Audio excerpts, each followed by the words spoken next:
Hi,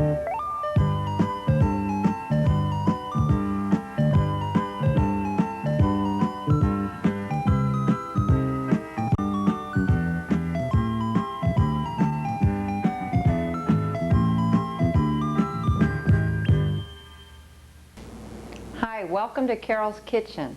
Today we're going to make a really special dish called bouillabaisse. It's basically an entire seafood mixture with lots of nice spices and fresh vegetables, and I like to serve this on linguine, and it combines a couple of the principles that I've talked about before, such as good low-fat eating with lots of pasta and lots of nice fish. The recipe I got came from this nice cookbook called the Shellfish Cookbook. There are lots of different seafoods and fishes that you can incorporate in bouillabaisse. Today I'm using lobster, scallops, and shrimp. If you like, you can also use clams. You can use anything, any kind of scrod, any kind of white fish I think would be good for this. But I'm sticking to the three basic shellfish that I know my family really likes.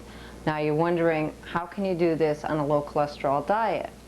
Well, the thinking has come around on shellfish, and we really feel at this time that since these seafoods are basically very low in fat, some of them are a little bit higher in cholesterol than maybe we would like, but on the whole, occasionally, there's nothing wrong with going with something with shrimp or lobster in it. And before, in the old days, that was really forbidden.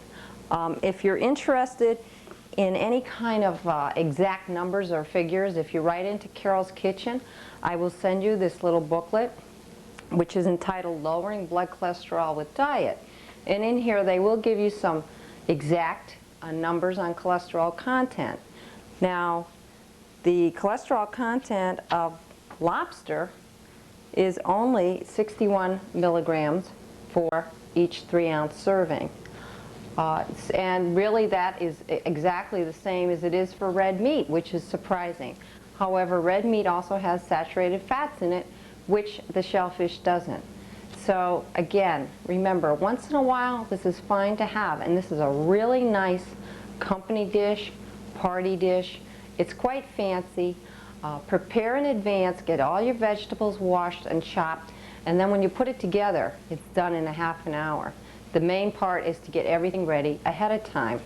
Now I'd like to show you some of the different unique kinds of vegetables that I want to use, and also a little different line of herbs that you might not be using all the time.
Over here we have a Belgian endive. Now, these are not so easy to find in the stores, and they're pretty expensive. But when you're making a nice fancy recipe, go for it. Belgian endive is smooth. It's a member of, believe it or not, the escarole and the chicory family. And it's very nice. I'll show you how you slice this. I already have some sliced here. And you just slice it nice and thinly. It's quite easy to work with. It imparts nice flavor to good cooking. All right, there's your Belgian endive. It also is a pretty good source of vitamin A and potassium and, believe it or not, a little iron. Now another thing that's unique that I'm using today is something called shallots. The shallots are a member of the onion family. They're very small. Again, they're pretty expensive, so you don't want to use them all the time, but in a nice recipe, they're certainly worth it.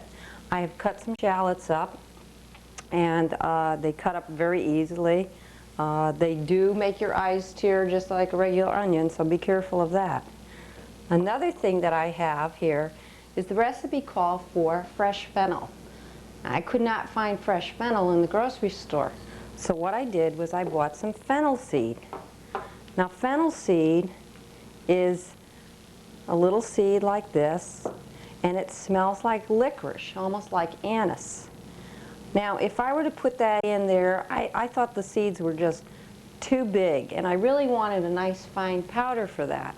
So what I did was I have a coffee grinder, an electric coffee grinder, and I'm going to show you. You can use these coffee grinders for grinding any kind of spices that you like. And I'm just going to put a little bit in there, and I'm going to show you how it comes up to a nice fine consistency, which will really blend in well into the recipe. And you won't have any lumpy seeds to see. You'll just have the nice flavor. So let me show you a little bit more of this.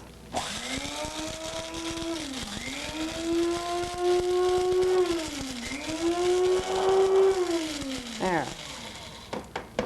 That's it. A few seconds around on the coffee mill, and there you go. There's your fennel. Now, oh, this has a very pungent, strong odor.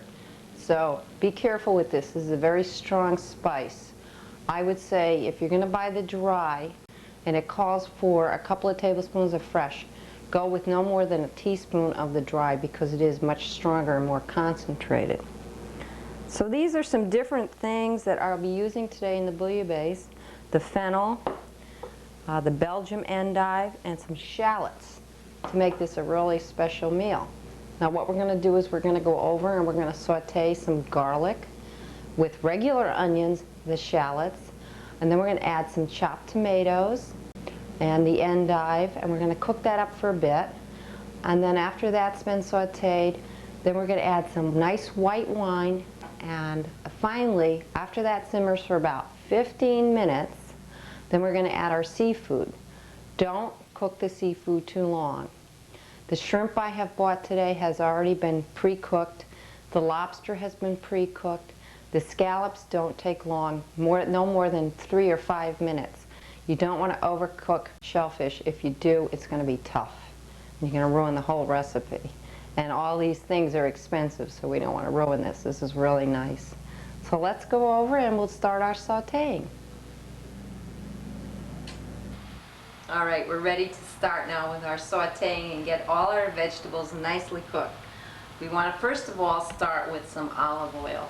In this recipe, definitely use olive oil. It really imparts a nice flavor, and in certain cooking, olive oil can't be beat.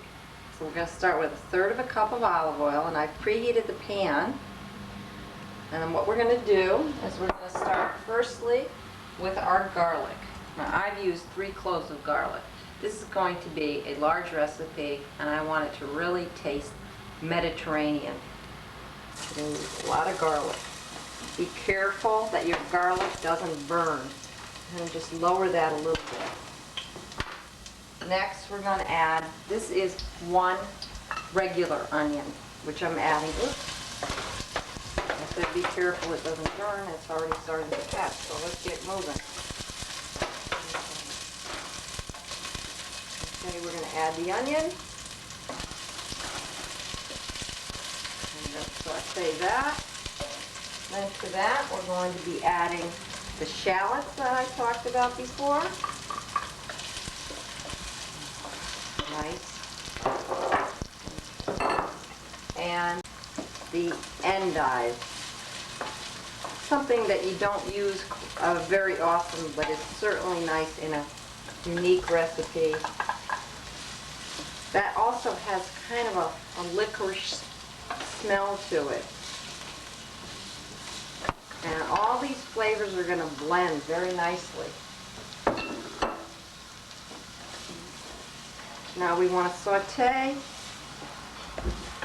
these for a few minutes. Now I can bring it up a little bit. We'll saute these for a few minutes. So far we have the garlic in there, and we have the endive, the shallots, and some onion. As soon as you start doing this, people will be running to the kitchen because it already starts to smell great. We'll lower the heat to medium. That's taking off quite nicely. Now what we're going to do is we have 2 fresh tomatoes cut up. You can use canned tomatoes, but if you have fresh tomatoes, it's better. Everything will be nice and fresh.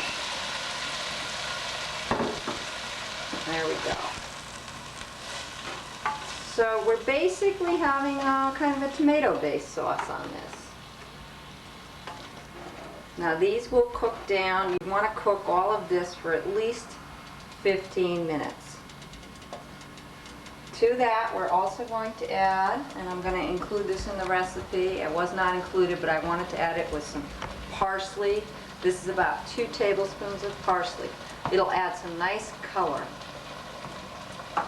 Also, we're going to add a little bit of salt. Again, for people who don't want to use salt, you don't have to, but we're going to add just a little bit of salt. A little over 1/4 of a teaspoon of salt. I also like to add some crushed black pepper. Some of that, because this is a spicy dish. And if you don't like spicy food, you won't like this. So you gotta enjoy this kind of thing. And a little bit of crushed red pepper. There we go. A little bit more. All right. So we're gonna let this cook for a few minutes. These colors are going to be beautiful, and then with the seafood it'll really look wonderful. Over pasta you have a wonderful, wonderful company dish. We'll let that simmer for a little bit.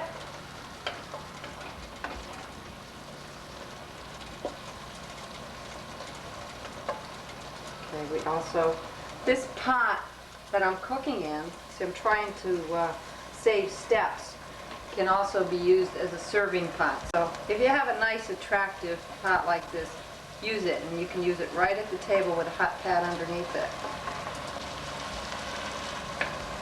There, this is starting to cook down and bubble away. Now, what did we forget? Aha! I said a teaspoon of fennel. I'm going to add this, and the aromas, this is much too much, so I'm just going to add what I would consider a teaspoon. There you go. If you can get fresh fennel, get it, but then, again, that's another step in the chopping process, and it's not going to last long. Of course, you could freeze it, but I think it's just easier to just buy the seeds, and if you have a coffee grinder, just grind them up as you need them. All right. See how nice this is all blending in? Once you get everything done, it really goes quickly. Now I have, this is some red blush wine. You can use white wine. I would not use red wines. White and blush wines are fine. This is about 1.5 cups of wine. And we're going to add that now. Raise the heat a little.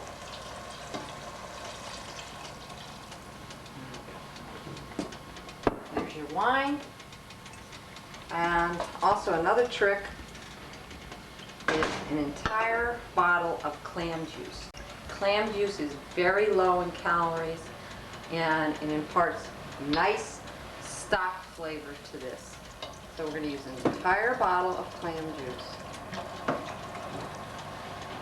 There you go, that's it. We're gonna let that simmer for 15 minutes. Come back, put our fish in, get the pasta going, and serve. And it's a wonderful meal. I really hope you try it. Thank you. We're back, and the sauce has been simmering for at least a half an hour now. And the tomatoes are still a little bit chunky, so we're going to simmer it for a few more minutes, maybe 10 more minutes, and now we're going to add the fish. First, we're going to add our fresh scallops. And those go right in there. Like I said before, any kind of fish combination is fine. It's whatever you like. I happen to like scallops a lot. And then we're going to add some nice shrimp. Don't worry about the little bit of water that came off on the shrimp. That'll go right into the cooking sauce. And lastly, some lobster. Now, of course, you could get fresh lobster, but that's not available all the time. So this is canned frozen lobster, and it's perfectly fine. And it's been all deboned, and it's really easy to use. I'm going to put that in. That's about 12 ounces of lobster. Now that's plenty of seafood as far as I'm concerned. We have the lobster, we have the shrimp and the scallops, all the seasonings. Simmer this for another 10 minutes and serve it over pasta, preferably linguine, and you have a fabulous meal to entertain with. Next, we're going to make an applesauce carrot cake. The recipe comes out of Jane Brody's Good Food Cookbook, which is an excellent, excellent reference.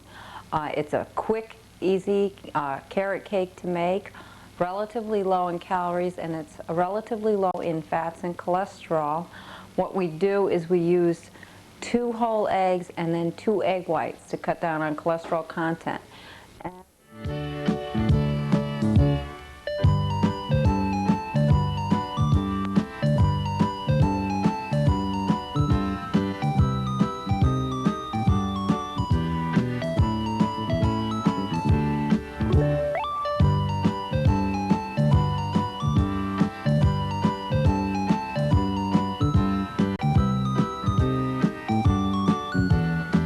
This is the book I was referring to, the Jane Brody Good Food Cookbook.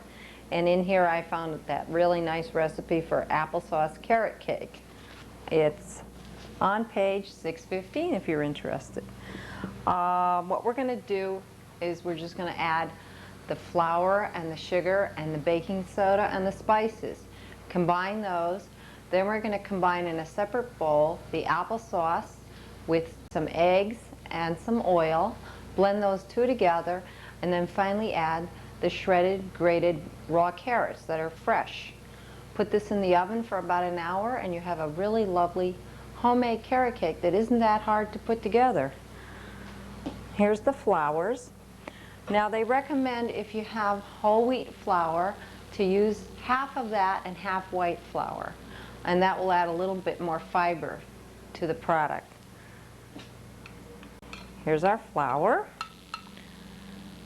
and if you send in for the recipes, I'll give you the amounts and where you can find this information. And we have our sugar.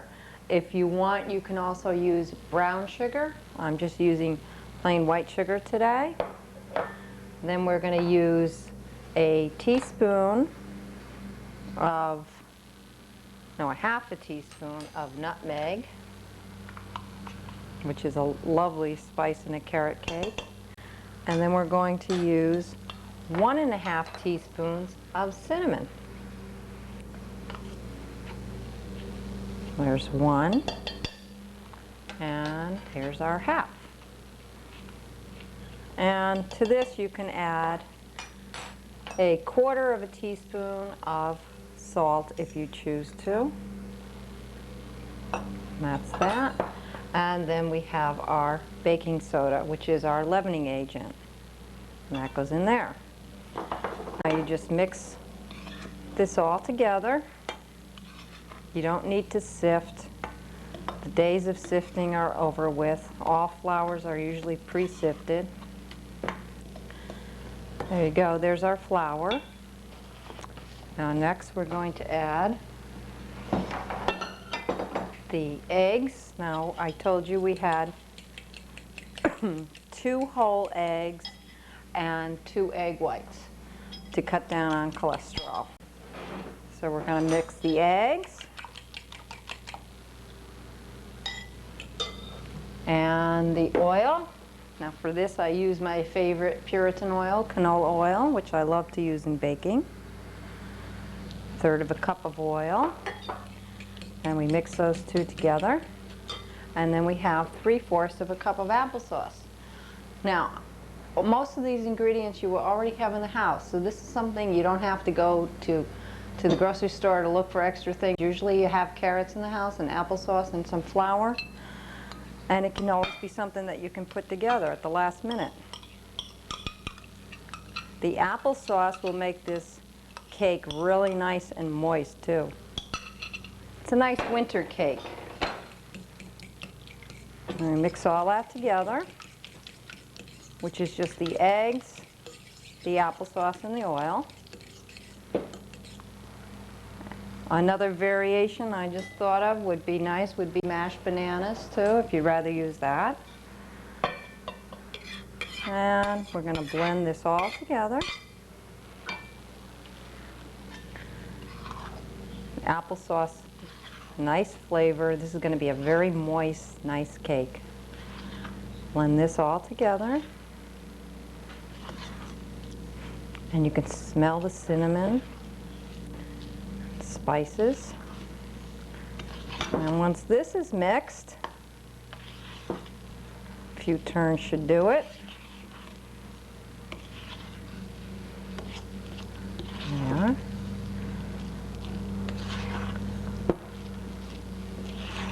Don't overbeat a cake, because if you do, it will get tough on you. So you want to turn it as little as possible. Just blend the flour.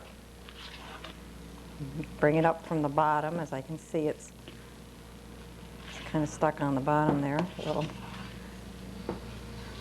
Okay, next thing we want to do is then we want to add 3 cups of freshly grated carrots. If you want, you can even add some raisins to this if you'd like. So between all the carrots and the applesauce, it seems like this is going to be a really heavy cake, but it won't be, and it's only 200 calories a slice. Compared to some store-bought cakes which have no nutrition in them, this is a good idea.